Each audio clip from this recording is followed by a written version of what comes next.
Shalom Bapak, Ibu, dan saudara-saudara yang diberkati Tuhan. Pada sore hari ini kembali lagi bersama saya Ica dalam Katekismus Heidelberg. Nah, kita akan masuk dalam Katekismus ke-5 dengan bunyi pertanyaan, apakah kamu bisa menuruti semua ini dengan sempurna? Jawabannya sama sekali tidak, karena seturut naturku, aku cenderung membenci Allah dan sesamaku.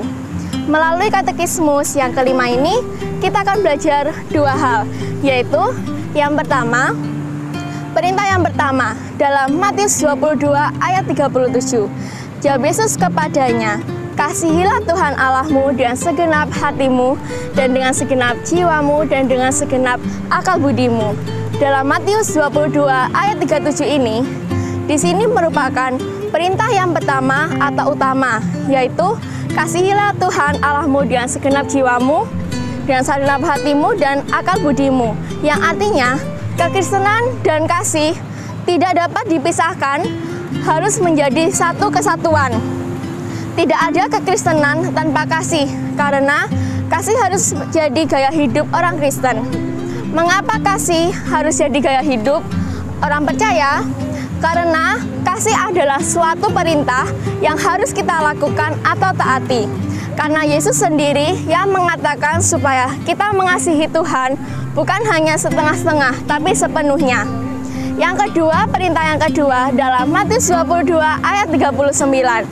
Dan hukum yang kedua yang sama dengan itu ialah kasihilah sesamamu manusia seperti dirimu sendiri. Perintah yang kedua ini mengatakan bahwa kita, umat manusia, harus mengasihi sesama kita seperti kita mengasihi diri kita sendiri. Artinya, kita harus saling menghormati, menghargai, tidak melakukan kejahatan, atau tidak boleh merugikan orang lain atau siapapun. Jadi, kita harus mengasihi sesama kita seperti diri kita sendiri, dengan sikap jujur dan tulus seperti kita mengasihi diri kita sendiri. Kesimpulan dari katekismus kelima ini dengan dua perintah, yaitu kita harus mengasihi Allah dan mengasihi sesama kita. Kalau kita berkata kita mengasihi Allah, tapi kita kelihatan tidak saling mengasihi antar umat manusia, itu sama dengan tidak kelihatan. Maka dari itu kita harus jadi gaya hidup sebagai orang yang percaya. Sekian katekismus pada hari ini. Tuhan Yesus memberkati.